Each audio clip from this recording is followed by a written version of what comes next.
In today's video, I'm going to teach you how to stop Apple Wallet from opening automatically when you're near a paying terminal. This can be particularly handy if you want to prevent accidental charges or just find it a bit annoying. We'll walk through the process of adjusting your iPhone settings to take control over when and how your Apple Wallet opens. So grab your iPhone and let's get started. The first thing you'll want to do is open the Settings app on your iPhone. This is where all the magic happens when it comes to customizing your phone's behavior and making features work for you, not against you. Once you're in settings, your next focus will be on disabling the double-click shortcut to access Apple Wallet. Navigate through settings and tap on Wallet and Apple Pay. This section houses all the options related to Apple Wallet and Apple Pay.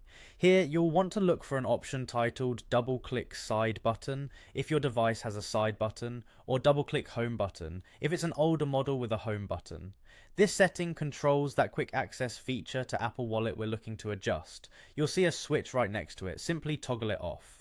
By doing so, this function will be disabled, meaning your Apple Wallet will no longer open automatically when your iPhone is near a payment terminal just because of a double click on the side or home button. Now that we've taken care of the double click issue, let's move on to another important step: ensuring Apple Wallet doesn't open while your phone is still on the lock screen. For this, return to the main settings menu and select Face ID and Passcode. This option is usually located a bit further down the list, so keep scrolling till you find it.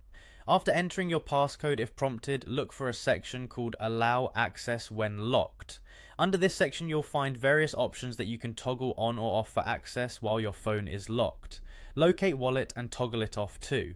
By making this change, you're stopping Apple Wallet and Apple Pay from being activated directly from the lock screen, giving you an additional layer of control over when this app fires up. After these adjustments, you'll notice that Apple Wallet doesn't spring into action without your say-so. The next time you want to use Apple Pay, you'll need to manually open Apple Wallet, granting you peace of mind knowing that it's not going to open automatically at unexpected times.